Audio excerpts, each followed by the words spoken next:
जळगाव जामोद तालुक्यात अवैध शेती तसेच प्लॉटची मोठ्या प्रमाणात खरेदी विक्री असून यामध्ये एक मोठे रॅकेट सक्रिय आहे। परंतु या रॅकेटचा आजपर्यंत भांडाफोड होऊ न शकल्याने यांची हिंमत दिवसेंदिवस वाढत आहे।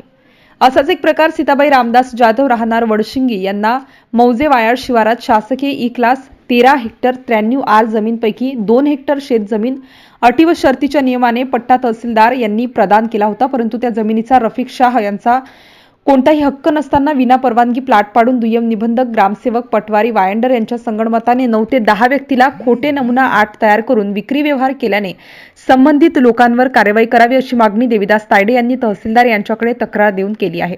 नियम 1971 नियम 43(1) अ मधील क्रमांक 4, 5, 6 निर्देशित केलेल्या शर्तीला बाध्य राहील। अट सदर शेती दुसऱ्या व्यक्तीला विकू नये, त्याचबरोबर विहितासाठी देता येणार नाही, गहाण ठेवू नये, हस्तांतरित करू नये असे अतिक्रमण नियमाकुल करताना तहसीलदार यांनी पट्टा प्रदान करताना नियम व अटी लावून दिलेल्या आदेशात म्हटले आहे। लाभार्थी सीताबाई जाधव यांनी रफिक शाह, रहमान शाह राहणार जळगाव जामोद यांना 20 जानेवारी 2015 रोजी 100 रुपयाच्या साध्या स्टॅम्प पेपरवर 99 वर्षाचा भाडेपट्ट्यावर जमीन दिली, तर याच तारखेमध्ये दुसऱ्या 100 रुपयांच्या स्टॅम्प पेपरवर नोटरी विक्री करारनामा करून दिला।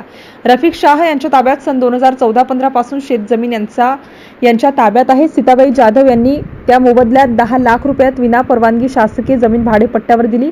भूमिधिरी सीताबाई जाधव यांनी नियमबाह्य 99 वर्षांचा भाडेपट्टा व विक्री करारनामा लिहून दिला। नंतर रफिक शाह यांनी शेतजमिनीवर प्लॉट विना परवानगी पाडून ते 9 ते 10 व्यक्तीला प्लॉट नमुने 8 तयार करून ग्रामसेवक पटवारी दुय्यम निबंधक सीताबाई जाधव यांच्या संगनमताने खरेदी खत सन 2022, 23, 24 या वर्षामध्ये लाखो रुपयात प्लॉट विकून आज रोजी शेतजमिनीवर पक्के घरे, दुकाने, गॅरेज बांधकाम आधी रसूलपूर ग्रामपंचायत ग्रामसेवक सरपंच यांनी दिलेल्या पत्रानुसार रफिक शाह, रहमान शाह यांच्या नावे ग्रामपंचायत नमुना 8 ला कोणत्याही नोंदी उपलब्ध नाहीत। रफिक शाह यांनी खोटेनाटे नमुना 8 तयार करून अनेक लोकांना खरेदी करून दिल्याचे दस्तऐवज आहेत। पटवारी यांनी शासकीय जमीनवर गैरव्यवहार, विनापरवानगी प्लॉट पाडून विक्री करीत असलेल्या व्यक्तींच्या व लाभार्थी यांच्याबाबत तहसीलदार यांना अहवाल दिला असता तर तसे प्रकार घडले नसते। त्यामुळे या प्रकरणात पटवारी सुद्धा कामचुकारपणा केल्याचे दिसते।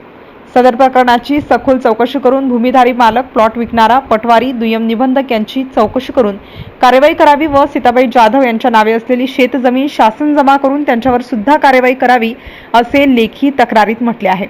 MCN न्यूज मराठी करिता संपादक राजीव वाढे, जळगाव।